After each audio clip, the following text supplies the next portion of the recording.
Hello, how are you? I'm well, thank you. All things considered, and you? Yeah, same. So many things to consider though. Yeah, it's a weird headspace, isn't it? I don't know. Yes.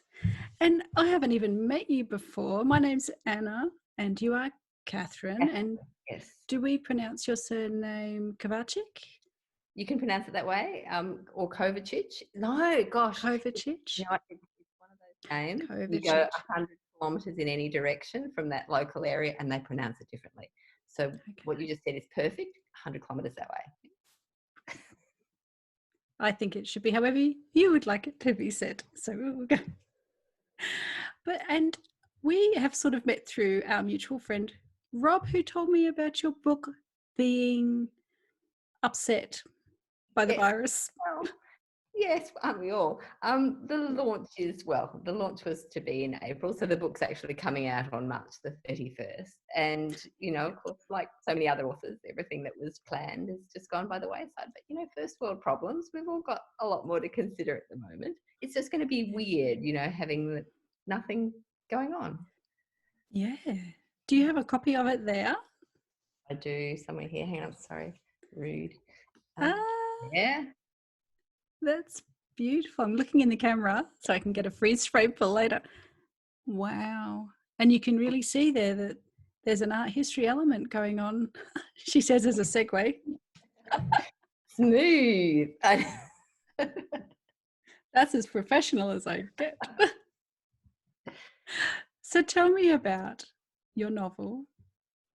So this is the third in the Alex Clayton art mystery series. So my protagonist, Alex, is a dealer, but not so much your Turak, North Shore black suit and pearls kind of dealer. She's more a live by your wits, buy stuff cheap, sell it expensive kind of dealer. So that's who she is, and that's what helps her sort of investigate things, because she kind of has an eye for little details. Wow. I'm fascinated. I'm completely fascinated. I love art history. I didn't study anything apart from high school, and then through literature, because obviously we used to put all the art next to every literary movement, Yeah, um, yeah.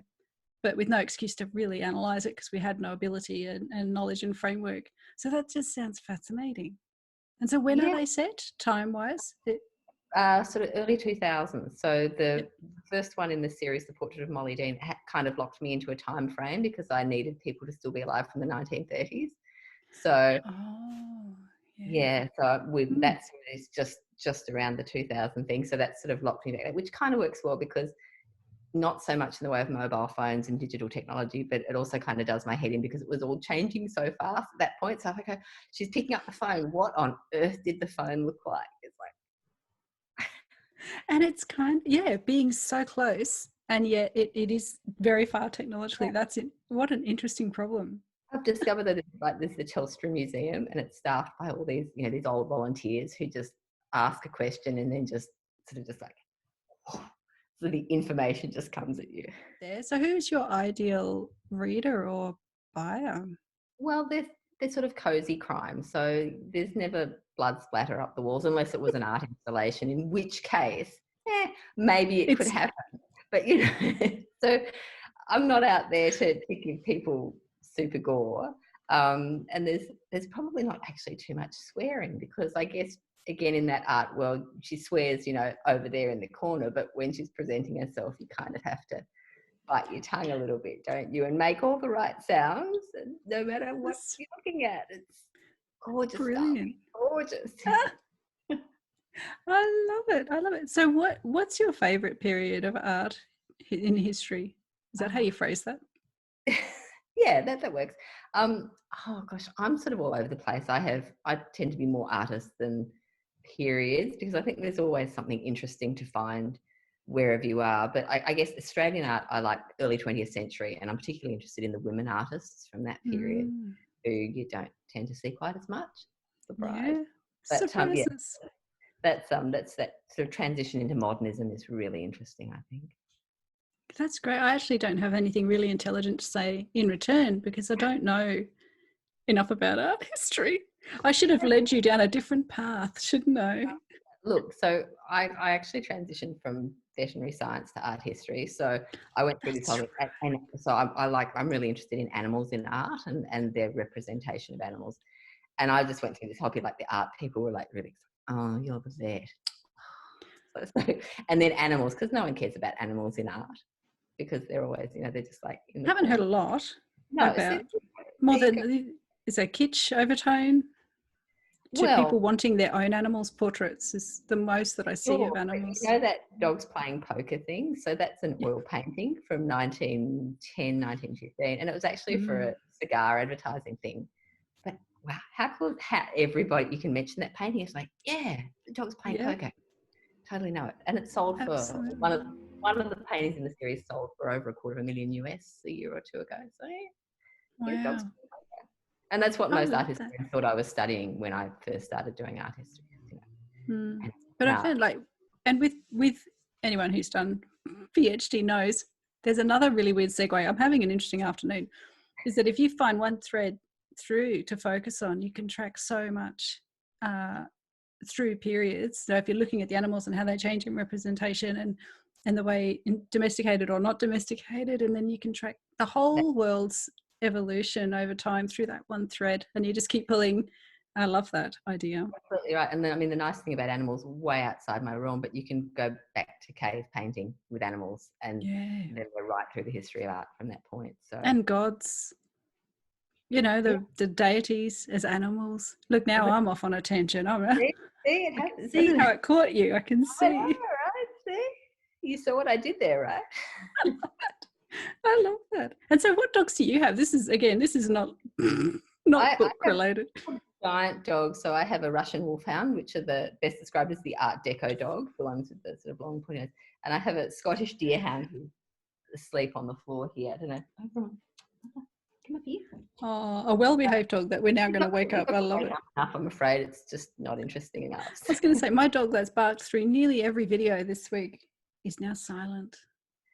Well, it's because my two like to howl a little chorus. They have, it's their own Italian opera, like the Hound brothers, and it tends to happen when one of them goes and sleeps somewhere else, and then the first one wakes up and it's like, oh God, I've lost my brother. And so they have this, like, one of those call and response things when one of the tenors is off stage, and then they just keep getting closer and closer, and eventually they have that Pavarotti Dame Joan moment where they just sing into each other's faces as loud as they can, and then everyone goes to sleep.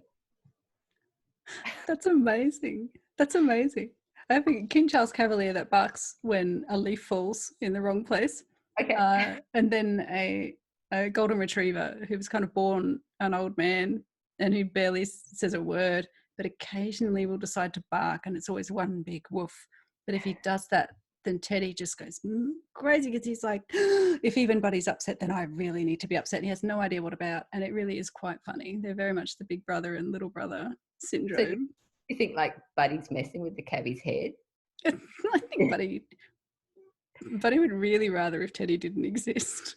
Oh, so that's it. So definitely, it's like a gaslight thing between the dogs. He's really just kind of, oh my goodness, you're moving again. Can we not just all sleep now, please? He done that with his paws. He just like gets his paws out of us. Oh, just don't touch me. But the favourite one is to get hold of a tiny little ball, because Teddy throws little balls. Buddy will just get it in his mouth and then go and lie down on the lawn, and he just won't open his mouth.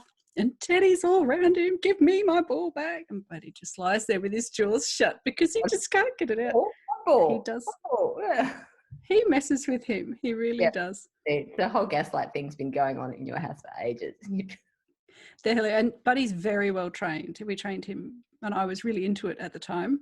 So, he was going to be a companion dog, and he will do everything very well.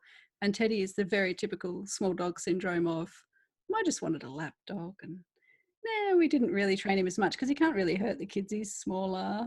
And so it's terrible. I know what I've done. And I would never blame anyone but myself. But that's why he barks, is because I've let that go a little bit. Oh, yeah. It's all my fault. I don't know. I've just totally twisted your ear about dogs now. Okay, back to books. Your book engagements, have you... We went through a period where everyone was going, we'll push it back to June, and then everyone's going, we're cancelling. So basically everything's cancelled. Hopefully we've got one that's like this hold out for September, and they're like, no, September. I was like, I'll be there if it's on. What can I say? But I hope yeah, September is on. Yeah. I know. But so everything else is completely off. We're trying to do a few video things. So, but as we sort of go into different stages of isolation, it gets harder and harder to work out how to achieve. But yeah, so we're trying to put together some sort of video launch at least, if we can do that. And everything else is, I think, moved into the I owe you a visit at this library kind of pile. Oh yeah, so delaying everything. Yeah. Yeah. So I think on the one library, I think we're hoping to get up. We're going to do a question and answer, so hopefully we're going to get that up for June. But I think everyone's wrestling with technology at the moment. Everyone's like, I don't know how to do this, but Yep, full credit. we're getting there. Getting online, yeah. But thank you so much for coming on for an Oz chat, and I really hope you do get a launch virtual and then later real world, and that it all works out. Yeah, and thank you for having me. It's been a blast. Okay. Bye. Bye. The number you have dialed has been changed.